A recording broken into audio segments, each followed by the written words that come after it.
When I turned 19, I started my career as the first female photojournalist in the Gaza Strip, Palestine. My work as a woman photographer was considered a serious insult to local traditions and created a lasting stigma for me and my family. The male-dominated field made my presence unwelcomed by all possible means. They made clear that a woman must not do a man's job. Photo agencies in Gaza refused to train me because of my gender. The no sign was pretty clear. 3 of my colleagues went as far as to drive me to an open airstrike area, where the explosion sounds were the only thing I could hear. Dust was flying in the air, and the ground was shaken like a swing beneath me. I only realized we weren't there to document the event when the 3 of them got back to the armored jeep and drove away waving and laughing, leaving me behind in the open airstrike zone. For a moment, I felt terrified, humiliated, and sorry for myself. My colleague's action was not the only death threat I have received, but it was the most dangerous one.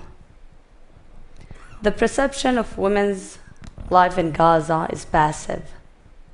Until a recent time, a lot of women were not allowed to work or pursue education.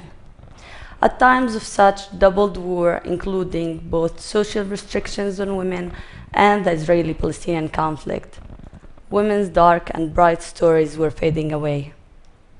To men, women's stories were seen as inconsequential. I started paying closer attention to women's lives in Gaza. Because of my gender, I had access to worlds where my colleagues were forbidden.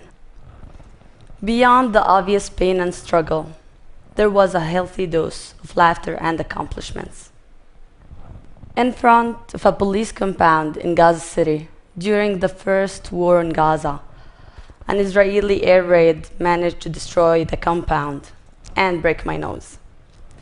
For a moment, all I saw was white, bright white, like these lights. I thought to myself, I either got blind or I was in heaven. By the time I managed to open my eyes, I documented this moment. Mohammed Khadr, a Palestinian worker who spent 2 decades in Israel. As his retirement plan, he decided to build a 4-floor house.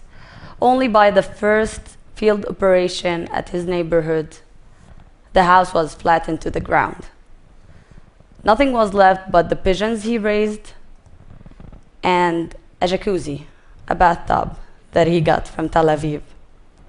Mohammed got the bathtub on the top of the rubble and started giving his kids an every morning bubble bath.